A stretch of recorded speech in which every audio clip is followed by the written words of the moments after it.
राजस्थान में जाति कितनी अहम है और क्यों नेता जाति का राग अलाप रहे हैं, हमारी ये रिपोर्ट देखिए और समझिए।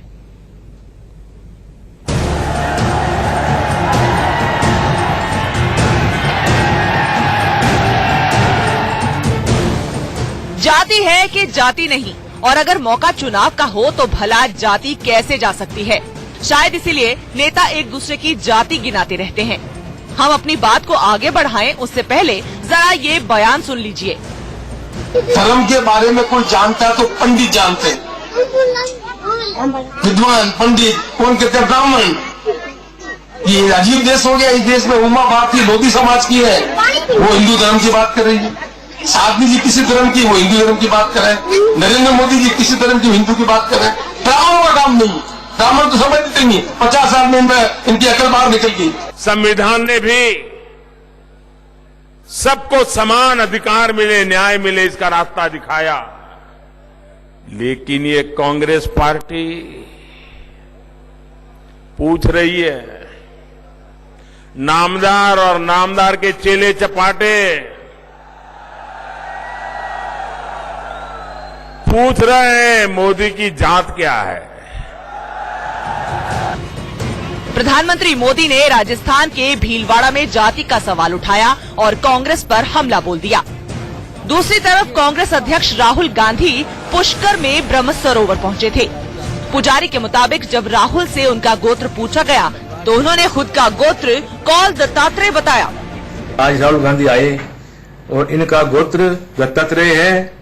ये कश्मीरी ब्राह्मण है, ये कश्मीरी ब्राह्मण है। पुश्तैनी मेरे बही के अंदर सब नाम इसका लिखा हुआ है।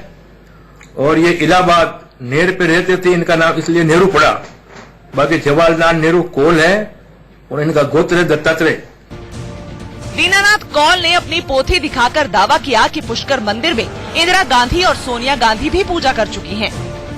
चुनावी वक्त में नेम से ज्यादा सरनेम की अहमियत बढ़ जाती है। शायद इसीलिए गुजरात चुनाव के वक्त रणदीप सुरजेवाला ने राहुल गांधी को जनेऊधारी ब्राह्मण बताया था।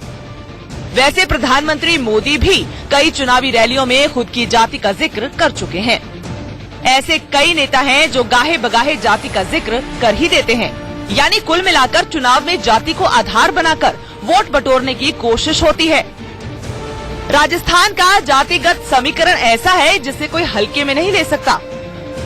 यहाँ की जातियाँ राजनीतिक पार्टियों को अपनी आंधी में उड़ाने का मादा रखती हैं। राजस्थान की जातियाँ राजनीतिक दलों को अर्श पर पहुँचाने और फिर अर्श से फर्श तक लाने में सबसे बड़ी भूमिका निभाती हैं। राजस्थान चुनाव में जाति कितनी मजबूत है इसे जरा यूं समझते हैं। कांग्रेस और बीजेपी ने 200 विधानसभा सीटों में से 31 सीटों पर एक ही जाति के उम्मीदवार उतारे हैं। 15 सीटों पर जाट समाज के उम्मीदवारों का सीधा मुकाबला है तो वहीं 7 सीटों पर ब्राह्मण समाज के उम्मीदवार हैं। 4 सीटों पर राजपूत समाज के उम्मीदवारों और 2-2 सीटों पर गुर्जर और यादव समाज के उम्मीदवारों के बीच सीधी टक्कर है। यानी चुनाव को जाति बनाम जाति बना दिया गया है। दोनों ही पार्टियों ने टिकट बंटवारे में भी जातीय समीकरण का खास ध्यान रखा है। सत्ताधारी बीजेपी ने 26 राजपूत जबकि कांग्रेस ने 15 राजपूत उम्मीदवारों को चुनावी मैदान में उतारा है। दोनों ही पार्टियों ने 60 से ज्यादा SC/ST वर्ग के उम्मीदवारों को टिकट दिया है। इसके अलावा दोनों पार्टियों ने ब्राह्मण, वैश्य और OBC को भी ध्यान में रखा है।